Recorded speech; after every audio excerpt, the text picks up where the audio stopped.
النادي الأهلي، حيث نفت إدارة الكرة بالنادي الأهلي ما أثير إعلاميا اليوم حول مهاجم اللاعب الأهلي فيكتور سيمونس. وذكرت الإدارة أن فيكتور من أكثر اللاعبين الملتزمين بمواعيد التدريبات والحضور والانضباط، ولم يلتقي فارياس كما ذكر. كما أن الجميع من تابع مباراة الأهلي السعودي وقطر القطري الودية الأخيرة عبر وسائل الإعلام يدرك أن فيكتور قد شارك أساسيا في المباراة، على خلاف ما تم نشره من أنه لم يشارك. وكان الفريق الأول أجرى تدريباته أمس على فترتين صباحية، أو اليوم على فترتين صباحية ومسائية، استعدادا للقاء الودي الأخير الذي سيجمعه في أبو ظبي أمام فريق الجزيرة الإماراتي يوم غد الاثنين في تمام الساعة 4 عصرا بتوقيت السعودية على ملعب نادي الجزيرة.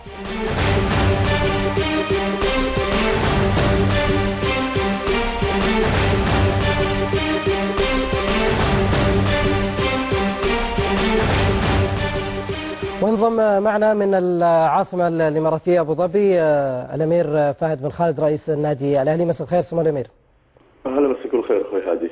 سمو الأمير، طبعا المركز الإعلامي بث الخبر، بس يا ليت توضح ما أثير. أنت طبعا تحدثتوا في المركز الإعلامي أنه ما أثير إعلاميا، نبغى بس عشان المتابع يعرف وش اللي طلع من كلام، وش اللي أثير إعلاميا. والله انا استغرب، يعني مع احترامي للاخوان اللي نشروا الخبر، لكن يعني في شيء يقبله القارئ وفي شيء لا يمكن، بغض النظر عن اهلاويته او عدمها.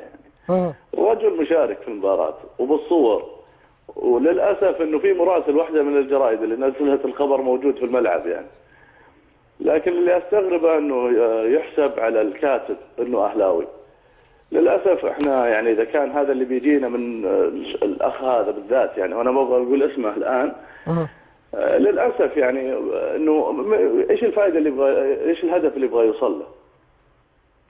فيكتور موجود، فيكتور لا توجد بينه وبين المدرب اي خلافات، فيكتور لاعب المباراه، بيلعب مباراه بكره ان شاء الله، والامور الحمد لله المعسكر من افضل ما يكون. الا لابد ان نخلق مشكله في النادي الاهلي، وللاسف انها ما تجي من الغير.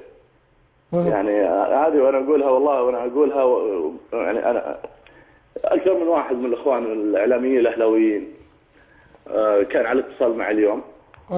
الجميع كان يطالبنا بنفي الخبر من المركز الاعلامي. انا كنت والله ضده، لانه الخبر ما يستاهل وبكل امانه انك ترد عليه اصلا.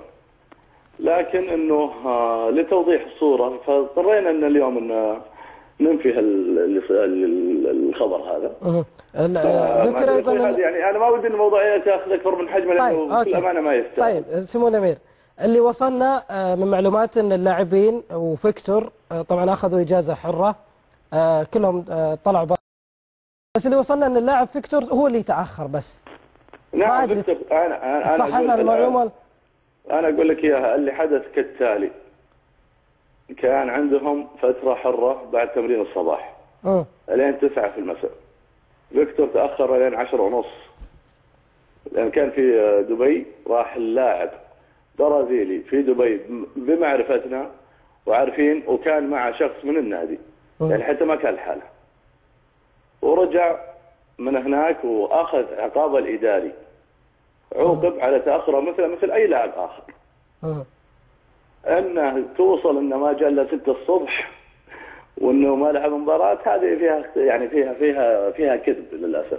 طيب سمو الامير، يعني ايش السر؟ يعني في دائما اخبار الاهلي مثل هالاخبار هذه ما تطلع الا في وقت المعسكرات. والله ما ادري، انا ما اقدر انا اللي اجاوبك، يعني هو اللي نشر الخبر هو يقدر يجاوبك يعني.